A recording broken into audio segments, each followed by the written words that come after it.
ETF index mutual funds నేర్చుకుని stock మార్కెట్లో రాణించాలనుకుంటున్నారా? వెంటనే ఈ నెంబర్కి కాల్ చేయండి.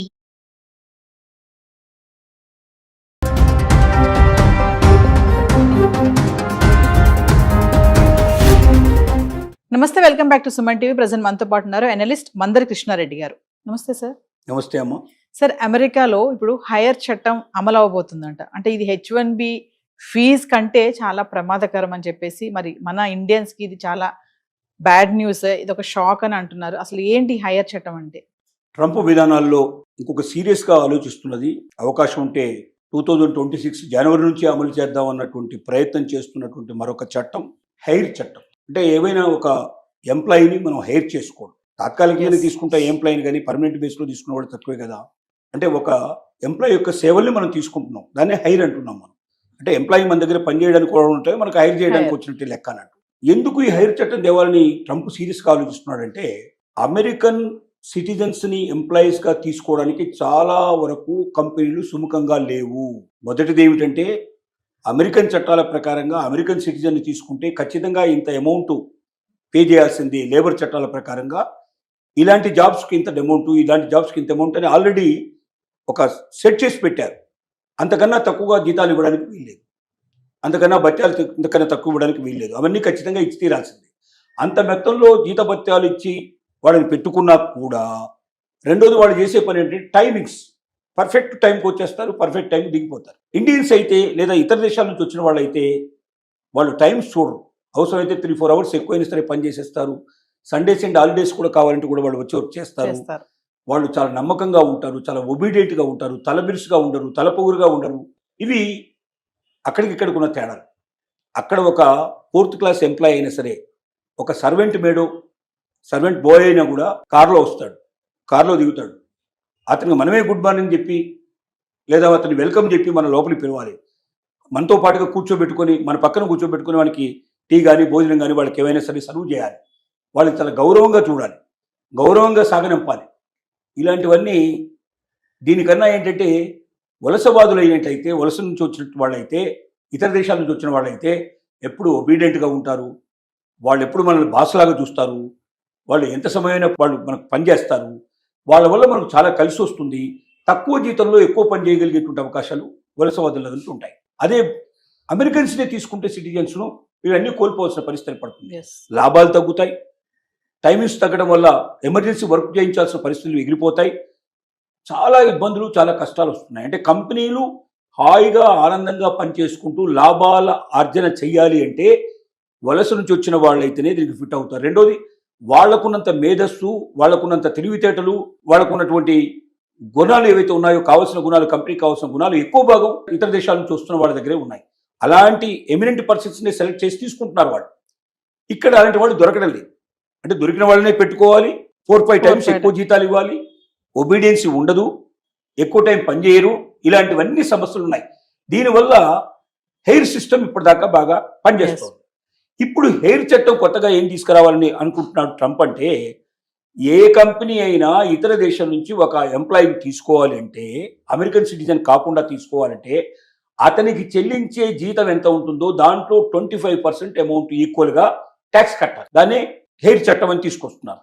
అంటే H1B వీసా అయితే ఒక్కసారి $1,00,000 పిల్లించేస్తే వాడు ఎంతకాలం అయినా సరే వాడు పనిచేసుకోవడానికి అవకాశం ఉంటుంది. ఇది అట్టా కాదు. ప్రతి నెల 25% అంటే అతని జీతం సపోజ్ ఒక 50 లక్షలు, ₹1,00,00,000 ఉందనుకుందాం పర్ మంత్. దాంట్లో 25% ఎగిరిపోతుంది. 4 నెలలు అయ్యేసరికి $1,00,00,000 పే చేసినట్టే అవుతుంది. అంటే జీవితాంతం పే చేయాలి. ఎన్నాళ్ళు అయితే అతను పనిచేస్తాడో అన్నాళ్ళు పే చేసుకుంటూ పోవాలి. ఇది పెద్ద గుడిబండలాగా తయారైపోతుంది. కాబట్టి హైర్ చట్టం తీసుకొచ్చినట్టయితే దాదాపుగా 80-90% ఇతర దేశాల నుంచి వచ్చేటువంటి టోటల్గా తగ్గిపోతుంది. అదిగాక H1B వీసాకు సంబంధించినటువంటి చట్టాన్ని మరి అమలు చేయాలంటే అక్కడ సెనెట్లో కొంచెం గొడవలు వచ్చేటువంటి అవకాశాలు ఏర్పడ్డాయి. అక్కడ చట్టాలు కూడా ఒప్పుకోవట్లేదు, అక్కడ ఉన్నటువంటి కోర్టులు కూడా దానికి వ్యతిరేకిస్తున్నాయి. కానీ హైర్ చట్టాన్ని వ్యతిరేకించడానికి అవకాశం ఉండదు. వీసా వేరు, ఇక్కడ ఉండే హైర్ చట్టం వేరు, రెండింటి మధ్య తేడా ఉంది. వీసా అనేది ఇతర దేశాల వాళ్ళు మన దేశంలో ప్రవేశించడానికి ఇచ్చేటువంటి ఒక అవకాశం. అది మన దేశం వాళ్ళు ఇతర దేశాలకు వెళ్ళాలంటే కూడా మనకు అవకాశం ఉంది. కాబట్టి ఒక దేశం వాళ్ళని మనం రిస్ట్రిక్ట్ చేస్తే రేపు పొద్దున మన దేశం వాళ్ళని వేరే వాళ్ళు రిస్ట్రిక్ట్ చేస్తారు. కాబట్టి అలాంటి చట్టాలు ఒప్పుకోవడానికి కష్టం. కానీ హెయిర్ చట్టాన్ని ఒప్పుకోవడానికి పెద్ద కష్టమైన విషయం కాదు. అది 100% ఆమోదించే అవకాశాలు ఉన్నాయి. ఒకవేళ ఈ చట్టం అమలు పరిస్తే 90% ఆఫ్ ది అదర్ కంట్రీస్ నుంచి వచ్చి పనిచేసేటువంటి వలసలో వచ్చేటువంటి విధానంలో వచ్చిన వ్యక్తులు ఎవరుతున్నారో వాళ్ళు రావడం ఆగిపోతుంది. కంపెనీలు ఆ సాహసం చేసే ప్రయత్నం చేయవు. అప్పుడు ఏదో రకంగా అమెరికాలో ఉండే వాళ్ళని తయారు చేసుకుంటూ అమెరికాలో ఉండే వాళ్ళని డెవలప్ చేసుకోవడానికి ప్రయత్నం చేస్తూ అవసరమైతే వాళ్ళే ట్రైనింగ్ను డెవలప్ చేసి వాళ్ళే మలుచుకోవడానికి ప్రయత్నం చేస్తారు తప్ప ఇతర దేశాల వాళ్ళని వచ్చే అవకాశాలు పూర్తిగా ఆగిపోతాయి. దానివల్ల అమెరికన్స్ ఉద్యోగాలు ఖచ్చితంగా దొరుకుతాయనే ఉద్దేశంతో హెయిర్ చట్టాన్ని తీసుకురావడానికి ఉద్యుక్తుడవుతున్నాడు ట్రంప్. అది తొందరలోనే అమలు చేసే అవకాశం ఉంది. అంటే వైట్ కాలర్ ఉద్యోగులు ఎవరైతే ఉంటారో వాళ్ళు ఎవరిని కూడా ఇండియాకి రాకుండా చేయడానికి ఈ ప్లాన్ అనుకోవచ్చు అంటారా? ఇప్పుడు బ్లూ కలర్ ఉద్యోగాలని కొన్ని ఉన్నాయి, వైట్ కలర్ ఉద్యోగాలు ఉన్నాయి. ఇంట్లో రకరకాలుగా ఉంటాయి. అంటే ఏం లేదు, బయటకు పోయి పనిచేసేవి కొన్ని, ఆఫీస్లో ఉండి పనిచేసేవి కొన్ని సుఖవంతంగా పనిచేసేవి కొన్ని, కొంచెం కష్టంతో పనిచేసేవి కొన్ని, ఇట్లా రకరకాల బట్టి వైట్ బ్లూ రకరకాల పేరు పెట్టారు. ఇప్పుడు బ్లూ కలర్ ఉద్యోగాలన్నీ కూడా ఇప్పుడు చైనాకి వెళ్ళిపోయినాయి. ఇక్కడ అమెరికాలో బ్లూ కలర్ ఉద్యోగాలని ఆల్మోస్ట్ ఆల్ తగ్గించే ప్రయత్నం జరిగింది. చైనాకి ఎక్కువగా వెళ్తున్నారు వాళ్ళు. ఇక వైట్ కలర్ జాబ్స్ ఎక్కువ మాత్రం ఇండియాకి వస్తున్నాయి ఇప్పుడు మొత్తం కంపెనీ. ఎందుకంటే ఎక్కువగా వాళ్ళు ఆఫీస్లో కూర్చొని చేసే పని ఎక్కువగా ఉంటుంది, కదలకుండా కూర్చొని చేసే పని ఎక్కువ ఉంటుంది, మెదడుతో చేసే పని ఎక్కువ ఉంటుంది.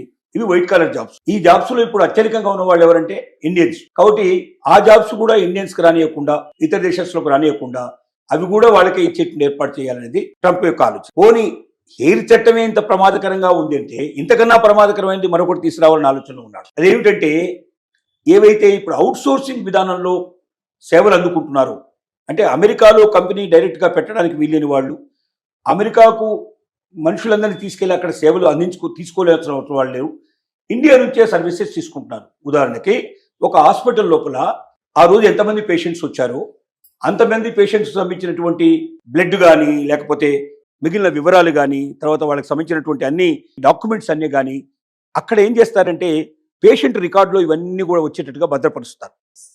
అంటే ఆ పేషెంట్కు కొత్తగా చేసినవి పాతవి అన్ని కలిపి ఒకే దాంట్లో రికార్డులో ఉంటాయి. ఆ నెంబర్ కొట్టంగానే ఆ పేషెంట్కి ఒక నెంబర్ ఇస్తారు. ఆ పేషెంట్ నెంబర్ కొట్టంగానే ఆ పేషెంట్ సంబంధించిన మొత్తం కంప్లీట్గా డేటా అతను పుట్టినప్పటి నుంచి అప్పటిదాకా ఉండేటువంటి మొత్తం ఇన్ఫర్మేషన్ అంతా బయటకు వస్తుంది. అతనికి ఎన్నిసార్లు ఆపరేషన్ జరిగింది, ఏం చేశారు, ఏం జరిగింది, ఆరోగ్యపరంగా అతనికి ఉన్నటువంటి ప్రతి లక్షణం ప్రతి సంగతి తెలుస్తుంది. అంటే మళ్ళీ కొత్తగా పరీక్షలు చేయాల్సిన అవసరం లేకుండా వెంటనే వైద్యం మొదలు పెట్టడానికి అది ఉపయోగపడుతుంది. దానివల్ల సమయం కలిసి వస్తుంది, మనీ ఆదా అవుతుంది.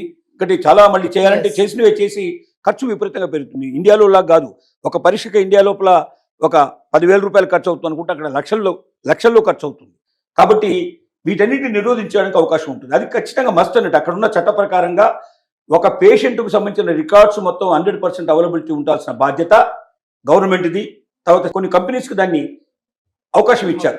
ఆ కంపెనీల పని ఏమిటంటే మొత్తం రికార్డ్స్ అన్ని భద్రపరచాలి. వాళ్ళు అన్ని హాస్పిటల్స్ నుంచి ఇన్ఫర్మేషన్ తీసుకొని భద్రపరచాలి. లేదా హాస్పిటల్స్కి అప్పచెప్పారు, మీ హాస్పిటల్లో ఎంతమంది పేషెంట్స్ వస్తారో అంతమంది సంబంధించిన రికార్డ్స్ మీ దగ్గర రెడీగా ఉండాలి. అది అక్కడే చేయాలంటే అమెరికాలోనే ఇవన్నీ చేయాలంటే విపరీతమైన ఖర్చు వస్తుంది. ఒక పేషెంట్కు వాళ్ళు చేసే ఛార్జ్ కన్నా పేషెంట్స్ రికార్డులు భద్రపరచడానికి అయ్యేటువంటి ఖర్చు చాలా ఎక్కువ. కాబట్టి ఏం చేశారంటే పేషెంట్ సంబంధించిన ఇన్ఫర్మేషన్ మొత్తం వాళ్ళు ఏముంది ఆన్లైన్లో మొత్తం ఇన్ఫర్మేషన్ పంపించచ్చు, వాట్సాప్ రూపంలో లేదా కాపీ చేసి పేస్ట్ చేసేస్తే ఇమీడియట్గా మొత్తం ఇన్ఫర్మేషన్ వచ్చేస్తుంది కంప్లీట్గా. దాన్ని తీసేసుకొని కంప్యూటర్కి పంపించచ్చు. అలా పంపించినప్పుడు ఇక్కడ వాళ్ళు ఏం చేస్తారంటే దాన్ని అంతా ఒక పేషెంట్ దాంట్లోకి వచ్చేటట్టుగా చేసి దాన్ని ఏ రూపంలో ఎలా పెట్టాలో, పీడిఎఫ్లో పెట్టాలో, మిగతా దాంట్లో పెట్టాలో అన్నీ పెట్టేసి కంప్లీట్ చేసి ఆ ఫైల్స్ తిరిగి రిటర్న్ చేస్తారు. అది పేషెంట్కు అక్కడ వాళ్ళు భద్రపరిచి పెడతారు. అంటే వాళ్ళకి ఏమవుతుందంటే అమెరికాకు ఎంప్లాయీస్ని తీసుకెళ్లాల్సిన అవసరం లేకుండానే అక్కడ అయ్యే ఖర్చులు ఒక 5% 10% ఖర్చు పెడితే వాళ్ళకు ఇండియాలోనో లేకపోతే ఇతర దేశాల నుంచో ఆ రికార్డ్స్ అన్ని చేసే అవకాశాలు ఉన్నాయి. అందులో అత్యధికమైన సర్వీసులు ఇండియా నుంచి పెడుతున్నాయి. 70% అవుట్ సోర్సింగ్ మొత్తం సంబంధించిన సర్వీసెస్ అమెరికాకు ఇండియా నుంచి అందుతున్నాయి. ఇప్పుడు ఈ అవుట్ సోర్సింగ్ అయ్యేటువంటి ఏదైతే ఖర్చు వస్తుందో, ఆదాయం ఖర్చు పెడుతున్నారో, అవుట్ సోర్సింగ్కి ఎంతైతే డబ్బు చెల్లిస్తున్నారో అమెరికా నుంచి అమెరికన్ కంపెనీస్ దాంట్లో 25% ట్యాక్స్ రూపం లోపల అమెరికా ప్రభుత్వానికి చెల్లించాలని కండిషన్ తీసుకురాబోతున్నాడు. ఇది పెడితే చాలా కంపెనీలు అవుట్ సోర్సింగ్ ఆపేసే అవకాశం ఉంది. అవుట్ సోర్సింగ్ ఆపేస్తే మనకు వచ్చే జీడిపిలో 65% జీడిపి అంటే 100 రూపాయలు మనకు ఆదాయం వస్తుంది అంటే కేంద్ర ప్రభుత్వానికి దాంట్లో 65 రూపాయలు సుమారుగా అవుట్ సోర్సింగ్ ద్వారానే సర్వీసెస్ ద్వారా మొత్తం సేవల్లో వస్తుంది. ఆ మొత్తం సేవల్లో ఎక్కువ భాగం విదేశాల నుంచి వచ్చేటువంటి దాంట్లో అమెరికా నుంచి వచ్చేది 70% సుమారుగా ఉంది. అంటే ఇంత పెద్ద మొత్తంలో వచ్చేటువంటి డబ్బు ఆగిపోతే ఇండియన్ ఎకానమీకే పెద్ద దెబ్బ తగిలే అవకాశం ఉంది. ట్రంప్ యొక్క మూడవ ఆలోచన ఏమిటంటే అమెరికా వాళ్ళకి ఉద్యోగం ఇప్పించాలని ఒక ఆలోచన అయితే, ఇతర దేశస్తుల వాళ్ళని తగ్గించాలని ఇంకొక ఆలోచన అయితే, భారతదేశాన్ని దెబ్బ కొట్టాలనే ఆలోచన మూడవ ఆలోచన. భారతదేశాన్ని ఎందుకు దెబ్బ కొట్టాలనుకుంటున్నాడంటే ప్రపంచ దేశాల్లో ఇప్పుడు భారతదేశం మనకు ఉన్న ప్లేస్ లోపల 4th ప్లేస్లో ఉన్నటువంటి దాన్ని థర్డ్ ప్లేస్ నుంచి ఫస్ట్ ప్లేస్కి వచ్చే అవకాశాలు మూడో దేశం నుంచి ఇప్పుడు ఒకటో దేశం రావడానికి మనం ప్రయత్నం చేస్తూ ఉన్నాం. ఈ ఒకటో దేశంగా వచ్చి అమెరికాను కూడా మించిపోవడానికి అతి ఉరకలు వేస్తున్న దేశం ఏంటంటే భారతదేశం. ఇంకా వేరే వాళ్ళు ఎవరు ఈ కాంపిటీషన్లో లేరు ప్రస్తుతానికి. అంటే భారతదేశాన్ని ఏమాత్రం కూడా ఎంకరేజ్ చేసినా, భారతదేశాన్ని మనం ఏవి మనకు జాగ్రత్త తీసుకోకపోతే, భారతదేశాన్ని మనం కంట్రోల్ చేయకపోయినట్టయితే ఈ దేశం అమెరికాను డామినేట్ చేసి నెంబర్ 1 దేశంగా ప్రపంచం లోపల best country, greatest country, number 1 place country కావాలని మోడీ చాలా పథకాలు వేశాడు, ప్లాన్లు వేశాడు. అందుకే లోకల్ ఫర్ వోకల్ అని, తర్వాత మనం పూర్తిగా వికసిత్ భారత్ అని రకరకాల తీసుకొచ్చి ఇక్కడే అన్ని వస్తువులు తయారు కావాలి. చైనాలో ఇవాళ అయితే చిన్న గుండు సూదు నుంచి హెలికాప్టర్ దాకా అక్కడే తయారయ్యే అవకాశం ఉన్నాయో ఇక్కడ కూడా అలాగే తయారు చేయాలని ఇతర దేశాల నుంచి దిగుమతి చేసుకోకుండా వాళ్ళకి ఏం కండిషన్ పెడుతున్నా అంటే మా దేశంలో తయారు చేయండి, మీరే తయారు చేయండి, కానీ మా దేశంలో తయారు చేయండి, మా దేశంలో ఉన్న వాళ్ళకి అవకాశాలు కల్పించండి, మాకు పన్నుల రూపంలో మాకు దాని మీద కలెక్షన్ వచ్చేది చేయండి, తద్వారా మీకు ఎక్కువ రాయితీలు ఇస్తామని చెప్పి ప్రయత్నం చేస్తూ ఉన్నారు. ఇందువల్ల భారతదేశం అమెరికాను డామినేట్ చేయడం ఖచ్చితంగా జరుగుతుందని ట్రంప్కు అర్థమైపోయింది. కాబట్టి దాని నుంచి ఎట్టి పరిస్థితుల్లో భారతదేశాన్ని రానివ్వకుండా ఒకవేళ తగ్గింపజేయగలిగితే అమెరికాకు ముప్పు ఉండదు, అమెరికా నెంబర్ 1 ప్లేస్లోనే ఉంటుందనేది ఇంకొక భావన.